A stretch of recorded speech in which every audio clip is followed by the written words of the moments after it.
అక్రమ నిర్మాణాలపై ఆగ్రహంగా వెళ్తున్నటువంటి హైడ్రాకు తెలంగాణ హైకోర్టు షాక్ ఇచ్చింది. అయితే హైకోర్టులో పెండింగ్‌లో ఉన్నటువంటి అంటే స్టేలో ఉన్నటువంటి బిల్డింగుల పైన మీరు ఎలా కూల్చేస్తారంటూ కూడా దీని మీద ఆగ్రహం వ్యక్తం చేసింది హైకోర్టు. దానికి సంబంధించి హైడ్రా కమిషనర్‌గా ఉన్నటువంటి ఏవి రంగనాథ్ తెలంగాణ హైకోర్టు నోటీసులు ఇచ్చింది.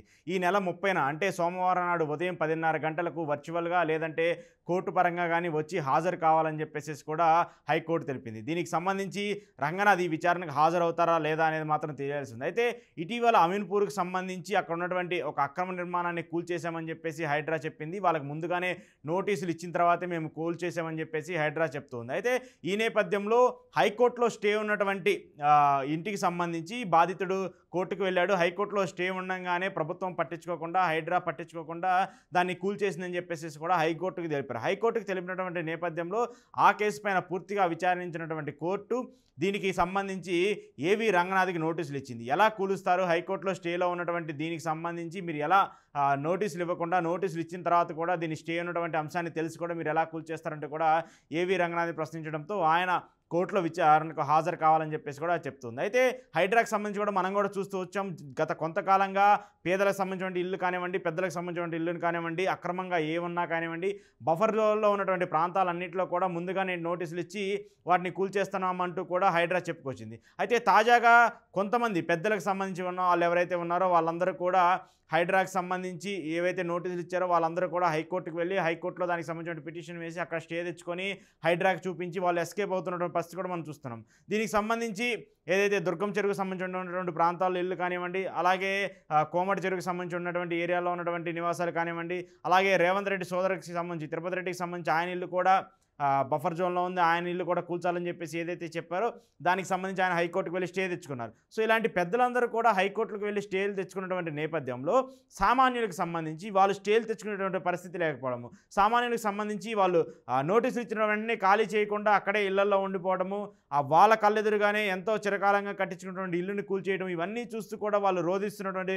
పరిస్థితులు కూడా మనం చూస్తూ వచ్చాము. పేదలకు ఒక న్యాయము, పెద్దలకు ఒక న్యాయమా అనే విధంగా కూడా ఇప్పుడు హైడ్రాను ప్రశ్నించేటువంటి పరిస్థితి కనిపిస్తుంది. ఎందుకంటే నోటీసులు ఇచ్చిన వాళ్ళు ఎవరు కూడా కొంతమంది ఖాళీ చేయకుండా హైకోర్టుకు వెళ్ళి స్టేలు తెచ్చుకున్నటువంటి నేపథ్యంలో వాళ్ళ ఇళ్ళని మాత్రం టచ్ చేయకుండా హైడ్రా అలా వదిలేసింది. కానీ సామాన్యులకు సంబంధించిన వ్యక్తులు అంటే గత ప్రభుత్వంలో ఏవైతే వాళ్ళు హామీలు ఇచ్చారో, గత ప్రభుత్వంలో ఏవైతే వాళ్ళు అనుమతులు ఇచ్చారో వాటికి అనుగుణంగా మేము ఇల్లు నిర్మించుకున్నామని చెప్పేసి సామాన్యులు చెప్తున్నారు. ఇల్లు అనేది ప్రతి మనిషికి ఒక చిలకాన స్వప్నం.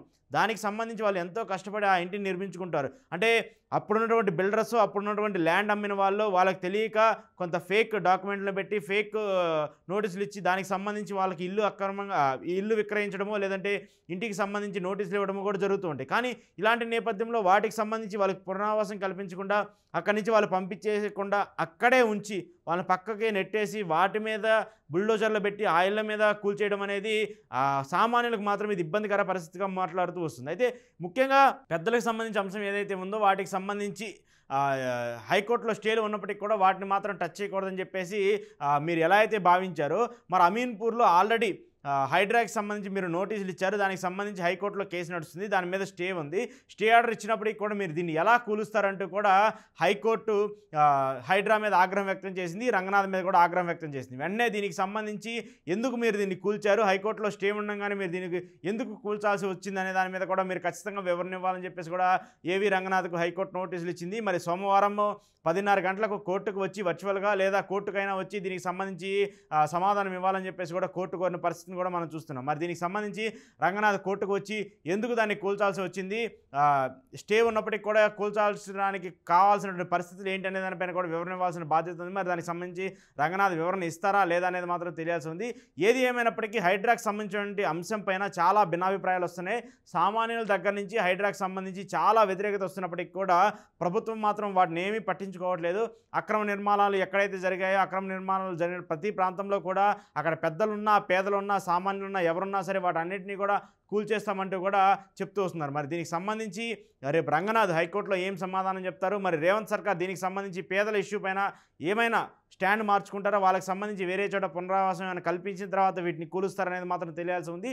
హైడ్రా అంశానికి సంబంధించి మాత్రము బ్రేకులు లేకుండా దూసుకెళ్తున్నటువంటి హైడ్రాకు మాత్రము తెలంగాణ హైకోర్టు బ్రేక్ వేసిందనే మాత్రం ఖచ్చితంగా చెప్పొచ్చు. ఈ విచారణకు సంబంధించి ఏవి రంగనాథ్ చెప్పినటువంటి సమాధానాల తర్వాత ఏవైతే స్టేలో ఉన్నటువంటి బిల్డింగ్స్ ఉన్నాయో, ఏవైతే స్టే తెచ్చుకున్నటువంటి వాళ్ళు ఉన్నారో వాళ్ళకి సంబంధించి సంబంధించి ఎలాంటి నిర్ణయాలు ఉంటాయనేది కూడా తెలియాల్సి ఉంది.